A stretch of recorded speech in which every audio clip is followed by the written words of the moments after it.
औज़ बिल्लाहि मिनश शैतानिर रजीम बिस्मिल्लाहिर्रहमानिर रहीम। शुरू अल्लाह के नाम से जो बड़ा मेहरबान निहायत रहम करने वाला है। लाखों करोड़ों दरूदो सलाम हो कमली वाले आका मोहम्मद मुस्तफ़ा सल्लल्लाहु अलैहि वसल्लम पर, जो ख़ातमुन नबीयीन हैं, जो ख़ातमुल मुरसलीन हैं, कि जिनके बाद ना कोई नबी है ना कोई रसूल है। लाखों करोड़ों दरूदो सलाम हो आले बैत पर। अस्सलामु अलैकुम। मेरा नाम है मोमिना मेहरबान और आप देख रहे हैं मेरा यूट्यूब चैनल पीरे कामिल। आज वीडियो लेकर मैं आपकी खिदमत में हाजिर हुई हूँ। वो एक ऐसा अमल है कि अगर आप ये अमल करते हैं तो अल्लाह करीम आप पर मेहरबान होते हैं। देखें, इंसान की ज़िंदगी बेशक आजमाइशों से भरी पड़ी है। ऐसा कोई भी इंसान आपको ज़िंदगी में नहीं मिलेगा जो देखने में तो खुशहाल हो, लेकिन आप जब उससे बातचीत करते हैं, जब आप उससे कुछ बातें करते हैं, तो आपको पता चलता है कि उसकी आजमाइश कुछ और है। हर इंसान की आजमाइश अलग होती है। ऐसा नहीं है कि किसी के पास दौलत है तो उस पर कोई मसला ही नहीं है। उनकी ज़िंदगी में और आजमाइशें होती हैं। आपको दूर से जो वो चीज़ चमकती हुई नज़र आती है, जब आप उससे करीब होते हैं तो फिर आपको पता चलता है कि कितनी आग है उसमें। तो आप इंशाअल्लाह ताला अल्लाह ताला के हर भेजे हुए हालात को जो है वो आजमाइश समझकर उससे जब निमटने की कोशिश करते हैं, उसको जब हल करने की कोशिश करते हैं, तो आप अजर भी पाते हैं और आप अपनी मुश्किलात का हल भी ढूंढ लेते हैं। बेशक हज़रत इमाम हुसैन अलैहिस्सलाम की जब शहादत का वक्त आया, जब आपका वाक़या पेश आया, तो एक आदमी कहने लगा, आज मौका है कि रबी अगर कोई बात करें तो आज करेंगे। यानी उन्होंने कहा दुख में हैं तो आज कोई ना कोई ऐसी बात कहेंगे। वो आपके दरवाजे पर आया, मौका पाकर आपको खबर सुनाई कि हुसैन अलैहिस्सलाम शहीद कर दिए गए हैं। रबी ने सुनकर निगाह आसमान की तरफ उठाई और फिर कुरान पाक की इस आयत को तिलावत किया, अल्लाहुम्मा फातिरस समावाति वल अर्द। ए अल्लाह, आसमान और ज़मीन के पैदा करने वाले, बातिल ज़ाहिर के जानने वाले, आप ही अपने बंदों के दरमियान इन अमूर में फ़ैसला फरमाएंगे जिनमें वो बहम इख्तिलाफ करते थे। बस इन्होंने इतने ही कलिमात कहे, इसके बाद उन्होंने कुछ भी नहीं कहा। हम पर कोई हालात आते हैं, हम रोना पीटना शुरू कर देते हैं। हमें अल्लाह से शिकवों के ढेर होते हैं। हमारे पास इतना अल्लाह से शिकवा होता है कि नाउज़ बिल्ला बाज़ लोग तो कुफर के दहाने पर पहुंच जाते हैं। आप पर जो आजमाइश है, आप उसको तवज्जो से, गौर से, उस वक्त में जब आप पर वो आजमाइश आई है, आप उसमें गौर कीजिए कि आया इसमें क्या सबक है। क्योंकि हर आजमाइश के पीछे एक सबक होता है, हर आजमाइश के पीछे एक मसलहत छुपी हुई होती है। जैसे ही आप उसको सॉर्ट आउट कर लेते हैं, जैसे ही आप उसको समझ लेते हैं, आपकी आजमाइश फौरन हटा दी जाती है। इसकी मिसाल है इब्राहीम अलैहिस्सलाम के वाक़ये से कि जैसे ही आपने ख्वाब देखा कि आप अपने बेटे को ज़िबह कर रहे हैं, आप उनको लेकर आ गए, आप जैसे ही आपने छुरी चलाई है, अल्लाह ताला ने फौरन आजमाइश हटा ली। लेकिन हज़रत याकूब अलैहिस्सलाम यूसुफ की जुदाई पर गमगीन हो रहे हैं, रो रहे हैं। उस आजमाइश जो अल्लाह ने भेजी थी, उसके पीछे छुपी मसलहत को जितनी देर से समझा, आजमाइश उतनी लंबी हो गई। तो देखें, जो भी आजमाइश है, जो भी आपके ऊपर हालात आए, आप सब्र से काम लीजिए। अल्लाह करीम खुद कुरान करीम में फरमाते हैं, वस्तईनु बिस्सब्रि वस्सला, कि सब्र से जो भी आप पर हालात आए, अल्लाह से मदद तलब करें, सब्र से और नमाज से।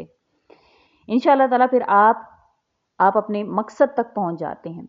हज़रत अली रज़ी अल्लाह ताला अन्हो से रिवायत है कि मैंने नबी करीम सल्लल्लाहु अलैहि वसल्लम को ये फरमाते हुए सुना है कि जो अक्लमंद इंसान है, जो आकिल इंसान है, वो 3 बातों की तरफ वो तवज्जो देता है। क्या? कस्ब मुआश की तरफ।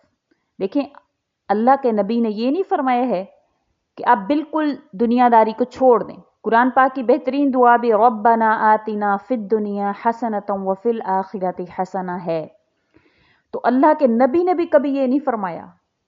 तो देखिए, सबसे जो अक्लमंद इंसान है वो 3 बातों पर अमल करता है। इसको गौर और तवज्जो से सुन लीजिएगा और इस पर अमल करने की कोशिश कीजिएगा। इंशाअल्लाह ताला आपकी मुश्किलात आसान होंगी।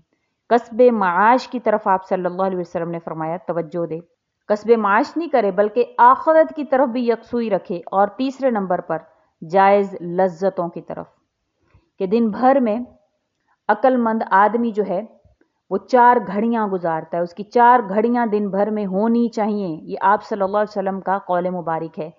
سب سے پہلے نمبر پر ایک ایسی گھڑی ہونی چاہیے جس میں اپنے رب کریم سے مناجات کرے، ایک ایسی گھڑی جس میں اپنے نفس کا محاسبہ کرے، ایک ایسی گھڑی جس میں اہل علم کے پاس جائے، دین و دنیا کی بصیرت کا ان کو سبق دیں جو ایسے اہل علم ہوں۔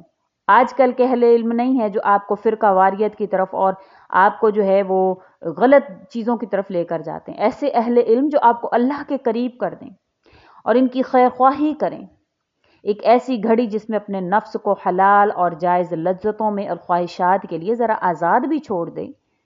ارشاد فرمایا عاقل کو اپنے احوال پر غور کرتے رہنا چاہیے، فرمایا عاقل کو اپنے احوال میں غور کرتے رہنا چاہیے، اپنے ہم اثروں سے غافل نہ رہے، اپنی زبان اور اپنی شرمگاہ کی حفاظت فرماتے رہنا چاہیے۔ مشہور ہے کہ یہ کلمات آل داؤد کی حکمت اور دانائی کا ایک حصہ ہیں۔ تو زبان کا بہت بڑا کردار ہے، جب آپ اس کو انشاءاللہ اچھے کاموں میں لگائیں گے تو اس کا اچھا نتیجہ آپ دیکھیں گے۔ ہر لقمان حکیم کو کون نہیں جانتا ہے؟ کہتے ہیں کہ ایک حبشی کے غلام تھے، ان کی جو پہلی حکمت جو واضح ہوئی تھی وہ یہ تھی کہ ان کے آقا نے کہا اے غلام یہ بکری ذبح کر اور اس کے گوشت کا بہترین ٹکڑا ہمارے پاس لے آ۔ آپ دل اور زبان لے آئے۔ ایک بار آقا نے پھر کہا کہ بکری ذبح کر اور گوشت کا بدترین حصہ کاٹ کر لے کر آ۔ آپ نے وہی دل اور زبان پیش کر دی۔ آقا نے وجہ پوچھی، آپ نے جواب دیا یہ دونوں درست ہو جائیں تو پورے بدن میں اس سے بڑھ کر کوئی حصہ عمدہ نہیں ہے، اگر یہی خراب ہو جائیں تو اس سے بڑھ کر بدن کا کوئی حصہ خبیث نہیں۔ تو آپ اپنی زبان اور اپنے دل، کیونکہ یہ وہ چیزیں ہیں جو انسان ظاہری لوگوں کے آگے جو ہے وہ کچھ اور ہوتا ہے، بعد میں کچھ اور ہوتا ہے۔ آپ لوگوں کے سامنے میٹھے پیارے بن رہے ہوتے ہیں لیکن بعد میں اسی زبان سے آپ ان کی غیبت کر رہے ہوتے ہیں۔ تو ان دو چیزوں پر، دل، زبان سے اچھے الفاظ ان کے بارے میں بول رہے ہوتے ہیں، یہی دل میں ان کو برا جان رہے ہوتے ہیں۔ تو یہ دو چیزیں جب آپ کی انشاءاللہ اچھی ہو گئی، دل اور زبان، تو آپ کی آخرت اور دنیا دونوں سنور جائے گی، پھر اعمال بھی فائدہ دیں گے انشاءاللہ تعالی۔ اور جو آپ کو اس میں آپ صلی اللہ علیہ وسلم کی جو باتیں ہیں ان پر عمل کیجیے گا کہ عاقل آدمی 3 باتیں جو ہے اس میں ہونی چاہیے اور 4 گھڑیاں اس کے وقت میں ہونی چاہیے۔ تو آپ یہ لازمی اس پر عمل کریں۔ آپ چلتے ہیں آج کے اعمال کی طرف جو 14ویں روزے کے حوالے سے ہے۔ آپ نے نماز فجر کے بعد آپ نے یہ آیت پڑھنی ہے 3 مرتبہ، اِلَّا الَّذِينَ تَابُوا وَأَصْلَحُوا وَبَيَّنُوا فَأُولَٰئِكَ أَتُوبُ عَلَيْهِمْ وَأَنَا التَّوَّابُ الرَّحِيمُ۔ یہ آپ نے 3 مرتبہ پڑھنی ہے۔ بعد نماز ظہر 11 مرتبہ آپ نے یہ پڑھنی ہے دعا، اللہم انی اعوذ بک من جہد البلاء ودرک الشقاء وسوء القضاء وشماتہ الاعداء۔ یہ آپ نے پڑھنی ہے 11 مرتبہ۔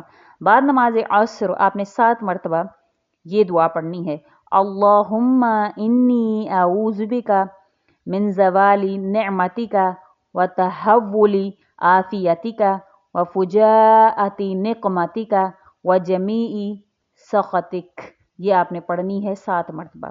بعد نماز مغرب آپ نے 3 مرتبہ یہ دعا پڑھنی ہے، اللہم انی اعوذ بک من الجبن واعوذ بک من البخل واعوذ بک من ارذل الامور واعوذ بک من فتنۃ الدنیا وعذاب القبر۔ یہ آپ نے 3 مرتبہ پڑھنی ہے۔ پھر آپ نے تراویح کی نماز کے بعد 3 مرتبہ آپ نے یہ پڑھنا ہے، یہ فَقُلْتُ اسْتَغْفِرُوا رَبَّكُمْ إِنَّهُ كَانَ غَفَّارًا يُرْسِلِ السَّمَاءَ عَلَيْكُمْ مِدْرَارًا وَيُمْدِدْكُمْ بِأَمْوَالٍ وَبَنِينَ وَيَجْعَلْ لَكُمْ جَنَّاتٍ وَيَجْعَلْ لَكُمْ أَنْهَارًا۔ یہ آپ نے 3 مرتبہ پڑھنی ہے انشاءاللہ تعالی۔ اللہ کریم آپ پر مہربان ہوں گے، اور جو آپ سے باتیں ذکر کی جاتی ہیں، وظائف ذکر کیے جاتے ہیں، جو چیزیں آپ سے احادیث مبارکہ کے حوالے سے ذکر کی جاتے ہیں، اس پر عمل کرنے کی کوشش کیا کریں۔ اور وظیفہ کی اجازت طلب کرنے کے لیے آپ کمنٹ میں اللہ کریم کے ناموں میں سے کوئی ایک نام انشاءاللہ لکھ دیں گے، فوراً سے آپ کو وظیفہ کی اجازت ہو جائے گی۔ امید کرتی ہوں آپ کو ویڈیو اچھی لگی ہوگی۔ اگر اچھی لگی ہے تو لائک کریں، شیئر کریں اور میرے چینل کو سبسکرائب بھی ضرور کر دیں۔ اسی کے ساتھ اجازت چاہوں گی، اللہ حافظ۔